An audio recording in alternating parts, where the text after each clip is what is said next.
دو لوگ دنیا میں کبھی کوئی کارنامہ سر انجام نہیں دے سکتے، ایک جو حرام کھاتا ہو، ایک جس کی نظر ناپاک ہو۔ محمد بن قاسم جب یہاں آئے تھے نا تو ایک دن بڑے پریشان تھے، تو ایک بزرگ کہنے لگے آپ کیوں پریشان ہیں؟ کہنے لگے راجہ طاہر سے مقابلہ ہے اور ہماری فوج تو سندھ کے رستے بھی نہیں جانتی، زبان بھی نہیں جانتی، لڑیں گے کیسے؟ دو چار دن کے بعد ان بزرگوں کی دوبارہ محمد بن قاسم سے ملاقات ہوئی تو بڑے خوش تھے۔ کہا آپ کیوں خوش ہیں؟ کہنے لگے وہ میرا مقابلہ نہیں کر سکتا، میں نے تحقیق کر لی۔ کہا کیوں؟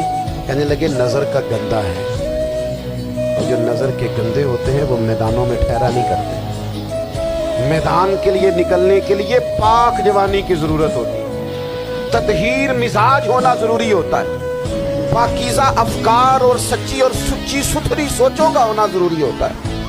اس لیے فرمایا کہ میرا مقابلہ نہیں کر سکتا۔ حضرت عبداللہ بن حذافہ کمرے میں تھے، وزیر کی بیٹی اندر سجی سنوری پہنچ گئی، جیسے ہی آپ نے اس کفر کی چال کو دیکھا تو تیمم کر کے نفل شروع کیا۔ وہ ساری رات بیٹھی رہی، رب کا بندہ ساری رات عبادت کرتا رہا۔ عبادت بڑا سہارا ہے، مصلی بڑا سہارا ہے اللہ کے بندوں۔ صبح دروازہ کھولا، وزیر نے اپنی بچی سے پوچھنا چاہتا تھا رزلٹ کیا نکلا، تو کہنے لگی پیچھے ہٹ جا، اب تیرا میرا تعلق کوئی نہیں، میں نے نبی پاک کا کلمہ پڑھ لیا۔ اس نے کہا میں نے بھی زمانہ دیکھا ہے، پر یہ کیا لوگ ہیں، کستوری کے بنے ہوئے، سندل سے دھلے ہوئے، کہ میں ساری رات کمرے میں رہی اور 100 اور 1000 آدمی جس جوان کا مقابلہ نہ کر سکے، اتنا طاقتور جوان کمرے میں رہا اور اس نے نظر اٹھا کے نہ دیکھا۔ او کچا رنگ للاری والا جڑا چڑھدا تے لیندا رہندا ہے، اے عشق تیرے دا رنگ محمد چڑھیا پھر نہیں لیندا۔ میں کہا ایک دفعہ نظر اٹھا کے نہیں دیکھا، کمال ہو گئی۔ اتنے بڑے لوگ، اتنی بڑی سعادت مندی، فیروز بختی، معاملہ فہمی حد ہو گئی۔ اللہ اکبر۔ دوستو، بادشاہ جب پوری طرح ہار گیا نا، اسے کہا مار دو۔ تیل گرم کیا ایک کڑاہی میں، اور جب آپ کو اس میں ڈالنے لگے تو آپ کی آنکھوں میں آنسو آ گئے۔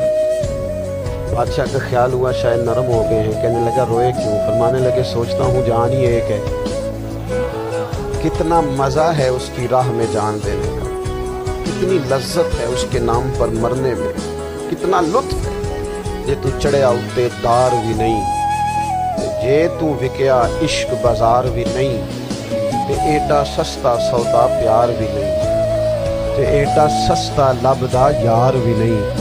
کئی جنگل گانے پیندے نہیں، کئی دوزخ لنگنے پیندے نہیں، جے وہ اس ملوں بھی مل جاوے، اے تو سستا ہور بپار بھی نہیں۔ تے کچھ سمجھ نہ آوے لوکاں نوں وہ کادے نال شہید کرے، ڈٹھی یار دے ہاتھ تلوار بھی نہیں، پر او دا خالی جاندا وار بھی نہیں۔ کہنے لگے ایک جان ہے نا، تو دل کرتا ہے ہزاروں ہوتی تو ایک ایک کر کے محبوب کے نام پہ قربان کرتا، جب میرے پاس ہے ہی ایک، کروں کیا؟